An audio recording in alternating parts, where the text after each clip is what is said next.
You are now tuned in to Make It or Break It Doc Series Season 2.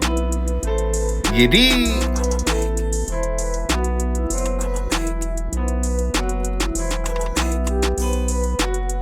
I'ma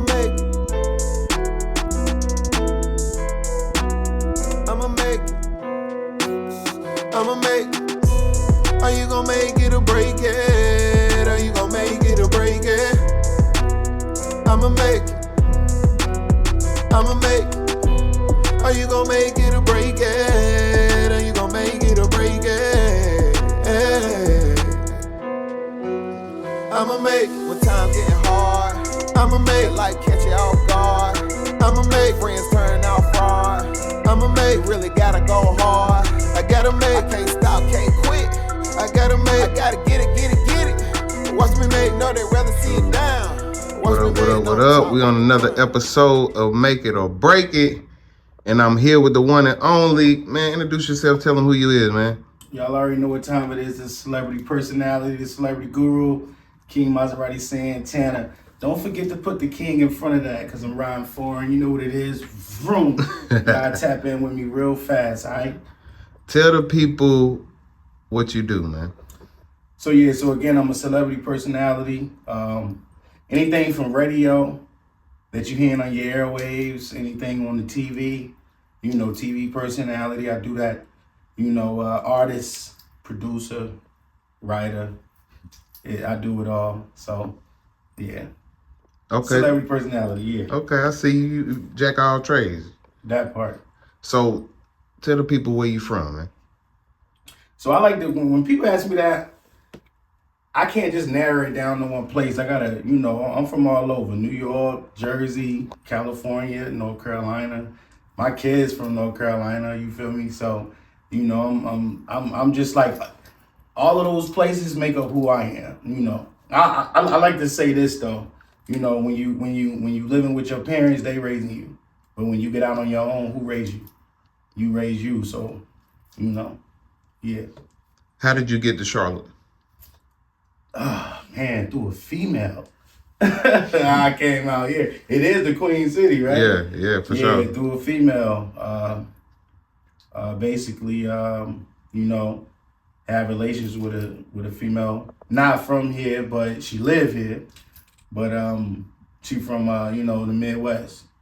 And I came out here to, try to better things and try to see what Charlotte had to offer. And, but she wasn't the type of person that'll really bring me on to the city to see what the city had to offer. Okay. It was just being here, basically. So how long have you been in Charlotte? Maybe a year and a half, maybe. Okay. And what you think about it so far? Honestly? Yeah, honestly. It just clicked up. Charlotte clicked up. You know what I mean? So, I think you got to be from Charlotte to know, like, which, click to be in, I guess, since it's all clicked up. But, Which avenue to go in? Mm-hmm. I guess, you know what I'm saying? Because you can have street mentality and you can have industry mentality. And which one you going to go into? You know what I'm saying? So, if you from Charlotte and, you trying to tap into Charlotte, which section should you tap into? That's all. So tell us a little bit about your upbringing. I would say, I always had talent. I was a musician for anything. So even before I even said a rhyme or any of that, I was playing, playing music. I look at that like I could have did more with that with my career, but I didn't. I'd rather use it for being an artist. But coming up, upbringing is really crazy because I came through a situation where it was like a life and death type of situation to me. Because shit, like I was kind of like a promoter too. So throwing shit. This is in Fayetteville. I had the pandemic had came. I just got to Fayetteville. And it was the pandemic, 2020? Mm-hmm. Somewhere around there. They started doing that, practicing that social distancing and all of that. So you couldn't really, get money being in an establishment. So we started throwing parties at the crib. And at the time, I was doing a feature with Murder Pain from, I don't know if y'all may know him, the Tubi star from Plug Love, or, you know, he got the McGraw-Ave series right now going on, popping off. But that's my man from Detroit. And we was doing a feature, and I was also doing a feature with Money Bag, at the same time. So here I am, you know, in Fayetteville, obviously an area where I didn't know. I was only there. All of these places I've been through females. So I'm going to keep it all the way 100. Like, I ain't come up here to bullshit. Like, I'm keeping it all the way 100. Like, these places that I have chosen to be at is because of a female. But the problem is when you show me these places, you can't disown a motherfucker when you come to these places either. Because you're the person that's bringing you to this place. So it don't matter what we go through. Hey, I brought you here, so I need to make sure you straight. So that's how I know everybody don't keep it all the way 100. You feel what I'm saying? Facts. So making the wrong decisions off somebody else's choices. You feel me? That's all. So are you still an artist? Absolutely. Still an artist. I just, you know, I don't put it first no more. You know what I'm saying? Because, like, you know, people want to hear what they want to hear. Exactly. You know what I'm saying? People want to follow the trend. You know, me, I just, you know, if I make music, I just want to make music, you know, because I know I can make music. I know I'm going to feel the music that I make. Kind of like Andre 3000. He don't want to make music no more because he done said everything. You know what I'm saying? Same thing like Lil Wayne. He done said everything, you know. So when it comes to music with me, it's like, okay, 40 already, so nigga, what's next? You know what I'm saying? Like, what, I mean, what, you know, what's next with you know, with what you got going on? So I look at it with me like, yo, you got to practice what you preach. You also got to practice what you do. You know what I'm saying? If you ain't doing it, nobody else is going to believe in it. You got to do it. You know what I'm saying?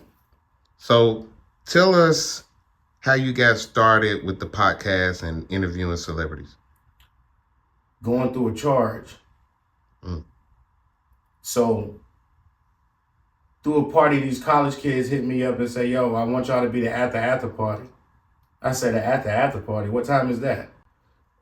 I said the party lasted 45 minutes. So when we were still doing the parties, mind you, I used to still show love to the local talent. So I had them come out just like we was at a, you know, if we was at a venue or whatever, but you can come to my crib. It's the venue. You know, I'm going to still let you perform. And you can perform in front of people, whatever. So I still kept that. And the party lasted like 45 minutes. Somebody was outside fighting. Somebody gets shot. Detectives come back to the crib. You know, it's my crib. So now they coming back harassing me. And, you know, 2 weeks later, I get locked up for fucking murder. Wow. Basically. And I'll never forget it. Taking a shower. It's like maybe 6:50, going on 7:00 a.m. And I'm taking a shower. And, you know, damn near outside of the shower, I'm looking through the windows. It's my house raided. And, you know, that was like kind of like a big thing on some, you know, some crazy shit. Turn to find out the dude that got shot was a soldier. So now they really taking it serious. So now the detectives just trying to close the case. Exactly. So now they don't give a fuck who guilty, who innocent. Okay, boom. And then they try to throw the gang ties in it too. You feel me? So luckily, you know, they locked me up. I was able to bond out. You know, this bail bondsman. Yo, like, I mean, I don't know. Like, I look at stuff like that, like, yo, it gotta be God willing, like, when it comes to shit like that. Like, who's gonna work with you on a fucking murder charge? Exactly. So I look at it like that, like, who's gonna work with you? So it has to have somebody, everybody, like, what's for you, I really believe is what's for you. You gotta let that shit come around like a boomerang. For real. You feel what I'm saying? So what's for you is what's for you. You know, so shit, that bail bondsman has to be for me. You know what I'm saying? Because at the end of the day, I just like, yo, can I just make it home to go see my daughter's first birthday? I don't give a fuck if you got to put an ankle on my, you know, they put an ankle monitor on me. They let me out. I was out. Nigga, I was paying the bail bondsman, what, $800 a month? Plus bills. And now I got an ankle monitor on me. Ain't nobody hiring me, especially not under the charges. You feel me? So, I'm all fucked up. So now I had to figure out a situation. At the time, my baby mom, shit, my bitch is popping more than me at the time now. I'm like, what the fuck? So I gotta make a decision like, yo, either I'm quitting or I'm just done. Like I ain't know, like, you know, I'm with a murder charge on me now. And it's like crazy. I had influence. I had people under me that was trying to do something. I was trying to lead the way, and now they looking at me like, yo, is he gonna make it out of this situation? I went through that situation for 2 years. But what I did was I started On the Rise TV. You know, my baby mom, you know, I always give her props, you know, no matter what we go through, I always give her props because she kind of like created the personality of me getting into that part. You know what I'm saying? She's like, yo, since you can't bring people, you can't go to people, bring people to you. Let's start a podcast. Thanks. And I'm like, think about it, it's pandemic. Everybody doing podcasts then. You feel what I'm saying? So I'm like, yeah, let's do a podcast, you know, let's think of a name. But immediately I start going out buying equipment. You know what I'm saying? I'm already music savvy anyway. You know what I'm saying? So I know what it takes. So, you know, I start On the Rise TV, man. And at first it was like a record label. You know what I'm saying? And I had all these artists under me, like trying to get out, trying to push their music. But I know they was, you know, riding the coat wave, the coattail too. You know what I'm saying? Okay, Mozzie got connections. You know, I'm gonna speak the real. Mozzie got connections, so we gonna ride the wave. And I don't blame him, because we probably would do the same thing. Ride the wave or whatever. But the problem was, you know, you gotta be able to have your shit right too when you have people under you like that. You gotta be able to provide too, because it's like a family. You gotta be in, and I don't think I was all the way there. Matter of fact, I know I wasn't all the way there. That's accountability right there. I know I wasn't all the way there. You know what I'm saying? So I had to do, I had to shut it down. You know what I mean? Like, look, everybody need to go independent, do what they do. You know? Yeah. So tell us some of the people you've interviewed. Shit. It's a whole lot, but Maybe some of your favorite interviews. shit, we'll say Omar Gooden. Nia Long was a good one. Love Nia Long. Jaleel White, that's Steve Urkel for people that didn't know. Okay. Charleston White, Kid Capri, Jazzo, Inez, Berta Moog. I mean, just, you know, you name them. Like, you know, that's why, you know, somebody gave me the celebrity guru. I didn't make that name for myself. Somebody gave that to me watching all my live interviews and shit. They like, yo, you CG. I'm like, what that mean? Like, you the celebrity, you know, celebrity guru. You know, it takes a lot, bro, to actually create relationships with people. You know what I'm saying? So I don't know what people are getting out of when they meet people.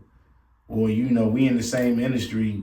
Somebody got to teach somebody something. You got to, us meeting, it got to be some type of, you know what I mean? So I don't know what people be thinking, but like, I know anytime I get around any influencer or somebody that's been in the entertainment industry longer than me and been somewhere and got a household name, and when they speak, I'm going to listen. You feel me? Because, you know, nigga, they can tell me more than I know. Period. So, you know, I like to bring that to the culture that I put around people that's around me. Because we got a culture, then we got it within the culture too. So I want people to know that too. The culture is the whole brand. But then you got an inside culture, that's like a clique. People you run with, you know what I'm saying? How they gonna follow you? Or do you follow them? I mean, we gotta identify ourselves nowadays. I mean, let's just do it. 2025, going on 26. Let's identify ourselves. That's what I say. What are you really? Yeah. You know? So with the Charleston White interview, how did you control that interview, and how was he in person? Like, the thing about Charleston is this: he was always on the righteous side. You know what I'm saying? Like, he was always doing what's right. You know what I mean? Like, publicly speaking, he's an influence too. You know what I'm saying? In the working with the school, working with kids with bad behavior. He did that. They was doing school drives for single parent homes and all of that type of stuff. Charleston was doing all of this stuff, but they ain't respect it. So he got on some bullshit and did the opposite. And then he got famous. That was the crazy part. So now that fucked up the influence even more. Oh, we can do what we want to do now and get famous. Yeah. But the people don't like Charleston because he keep it all the way 100. And he radical with it, yeah. Yeah, he keep it 100. His delivery is all the way fucked up. But you gonna feel what he's saying. But it keep him trending though, you know what I'm saying? And that's what he know, because that's what make him money. So that's why I said, knowing what you do, identifying yourself, knowing what you do. So at this time when I'm interviewing Charleston, he wasn't as big as he is now. You feel what I'm saying? Charleston ran across my desk because somebody was like, yo, we bringing Charleston White here. Matter of fact, shout out to Guns and Boxing from Fayetteville. Michael Williams, his Michael Williams Sr., but his son, Michael Williams Jr., is a boxer. Hold all the belts in Fayetteville. Look him up. Guns and Boxing. They was bringing Charleston White to Fayetteville, and one of the journalists messaged me through Instagram and said, do you want to interview Charleston White? At the time, I didn't know who Charleston White was, honestly. But I knew it was a nigga on social media was talking mad shit, extremely about Bootsy and T.I.'s son and all of that. So when they told me Charleston White, I'm like, absolutely. Everybody else in Fayetteville, I ain't lying, deep freeze Vic. A lot of people was afraid to interview Charleston because they didn't know how he was coming. Because everybody at the time was calling him a snitch and all this type of stuff. Or if Charleston came on your platform, you consider whack. And I'm looking at these niggas like, y'all don't know the money move.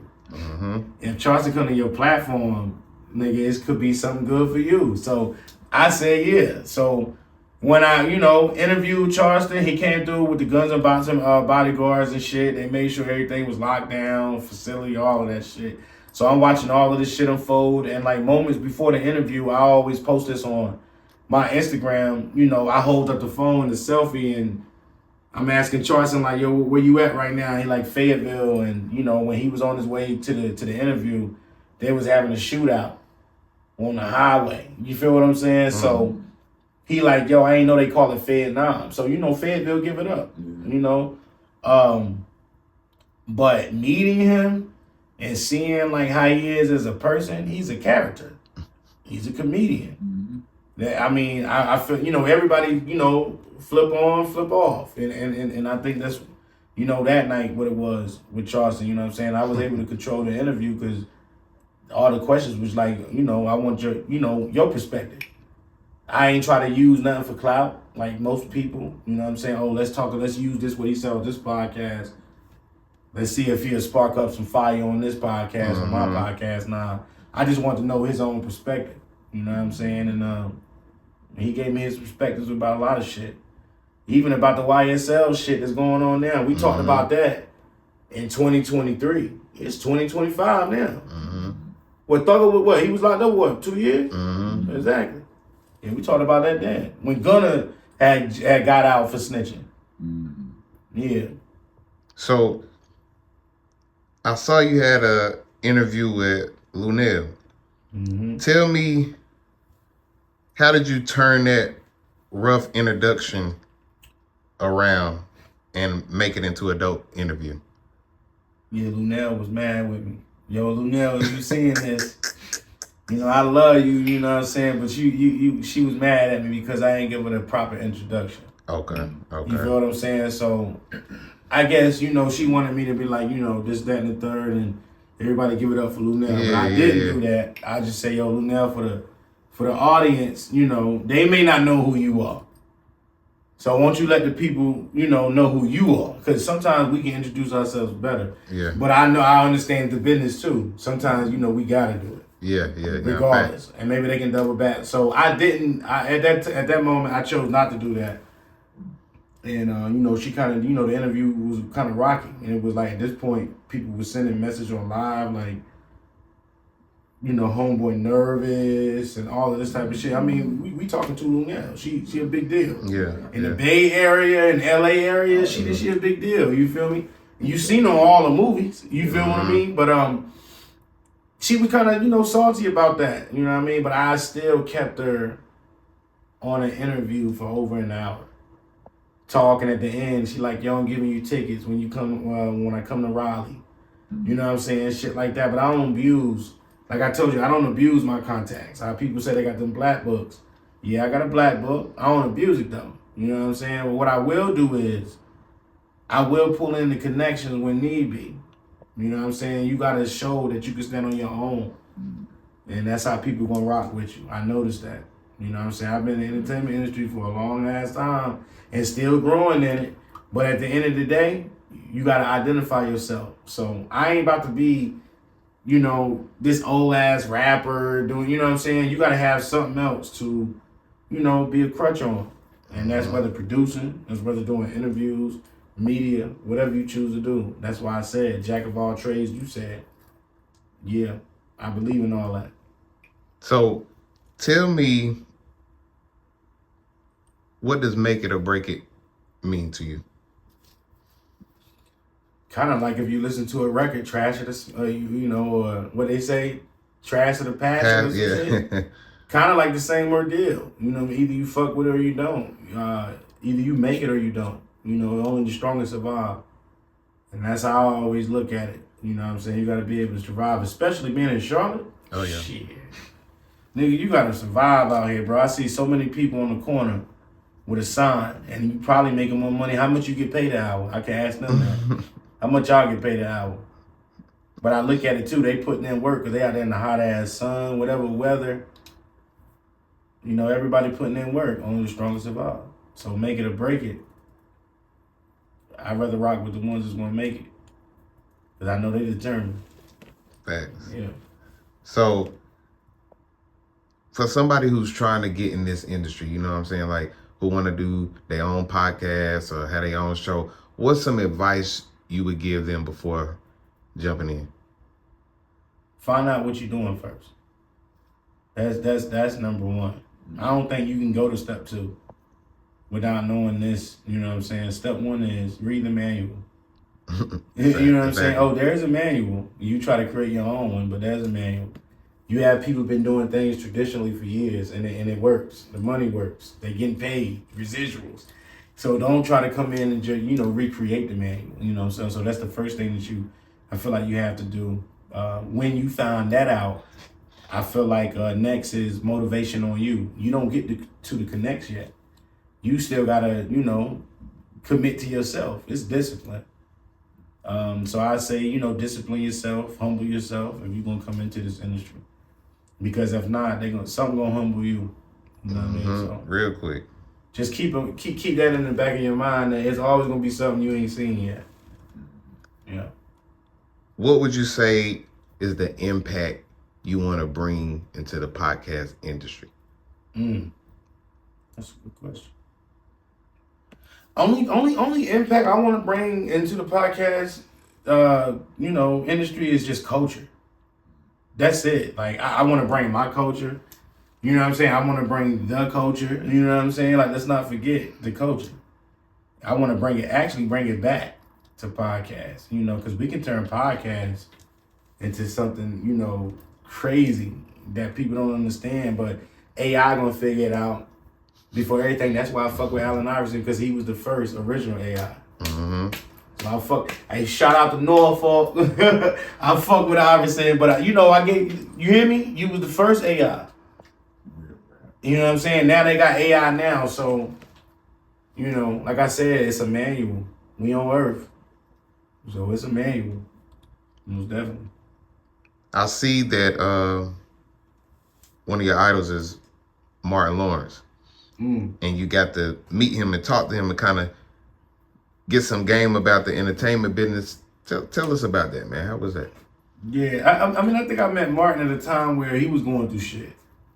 You know what I'm saying? So when you going through shit, you probably can look at somebody else and say, okay, they might be going through the same shit, especially if they older.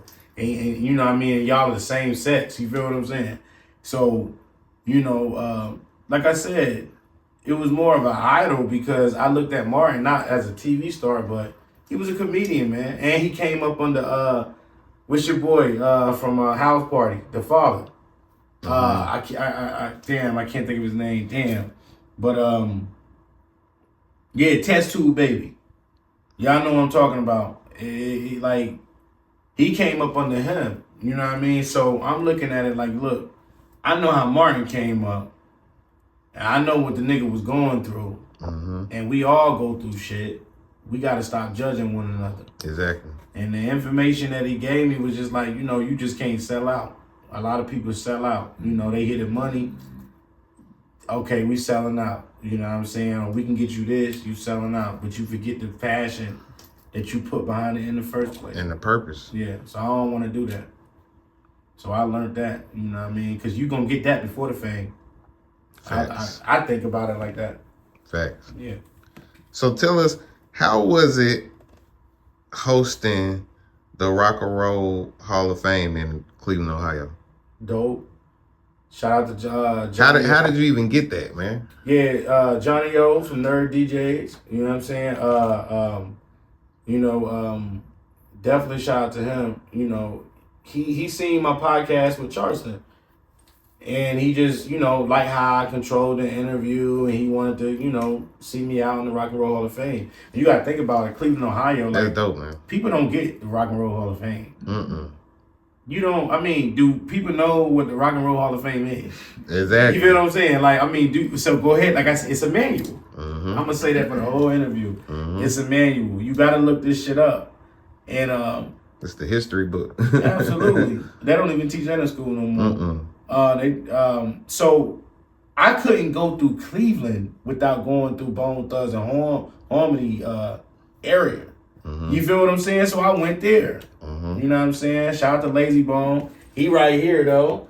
That's my homie. We became, after that point, me and him became friends. And this was at a time where Crazy Bone was going through that health problem shit. Mm. When everybody was like, oh, he in critical condition and all of that. I was in Ohio at that time. Mm. Yeah. Shout out to, yeah. It was for the Nerve DJs. It was a celebration. What was it? The 25th celebration of the Nerve DJs. Johnny O invited me out to Cleveland, Ohio. And I went out there and I hosted for the first time out there, first time being in Cleveland. And I'm at the Rock and Roll Hall of Fame. So that's dope. That's a lot dope. of people would never do that. Yeah, that's never dope. get there. So I felt like that's for me. What's for you? It's for you. It was for you. You know what I'm saying? I ended up meeting Johnny O. I ended up, getting with one of the largest DJ,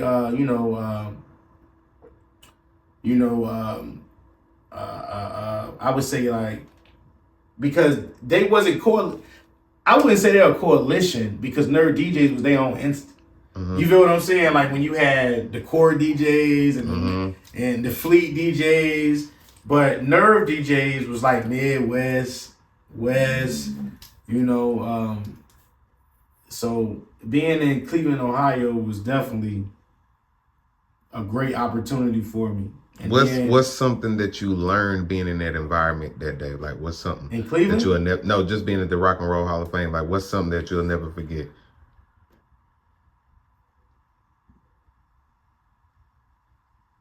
If I go back for the second time, I'm definitely somebody. Yeah. I'm there now. Yeah. So I don't give a fuck what it's on. It could be off luck. It could be off, I'm supposed to be here. Nigga, I'm here. Mm-hmm. But if I go back the second time, I'm supposed to be there. So I can say I learned that. Like, okay, if I ever go back to the Rock and Roll Hall of Fame, I deserve to be there. But I deserve to be there for the first time because I felt like that's like one of the biggest stages too. Mm-hmm. You're out of town. Exactly. You in the Midwest. You in Cleveland. You ain't in Motown. But you in Cleveland. Cleveland, Detroit, Chicago is all right there. Mm-hmm. You know what I'm saying? Midwest shit. So just being out there to to hang out with them, and they can see the personality in me and treat me like a star and treat me like a celebrity. It was dope for me. You know what I'm saying? It was dope. That's dope, man. What would you say you want to be known for at the end of your life? Being a celebrity guru. I have talked to people that you probably would never think that you would talk to before. I have had conversations with people that put me on game about a lot of shit that you may never knew before. You feel what I'm saying? I'm going to give you an example. I'm going to take you back because now I'm showing my age. And Jazzo, I mentioned him earlier. Jazzo Jay-Z. Now, Jaz-O put Jay on. I had a privilege to interview Jaz-O. And I asked him about the beef with him and Jay. Like, yo, this is a long time, lifetime beef, bro, that's going on with Jaz-O, Jay-Z's mentor, into where Jaz-O said, fuck it. Like, you know, I ain't doing music right now. Jay-Z get on. And by the time Jaz-O come back to the scene, Jay-Z is change clothes and go. He's already. So what happened? And why you not with him if you his mentor and you put him on? So I asked Jaz-O this stuff. And Jaz-O basically told me that it was people around Jay that, you know, kind of, you know, steered him in another direction, you know. And I'm thinking he was talking about Dame Dash, and you know what I'm saying? But he's talking about other people, you feel me? And it was just good to be able to know the insight of what we looked at and what we thought about, like, damn, they broke up or they this. And Cam leaving Rockefeller, all of that type of shit. Even him and Mace, that's a money move.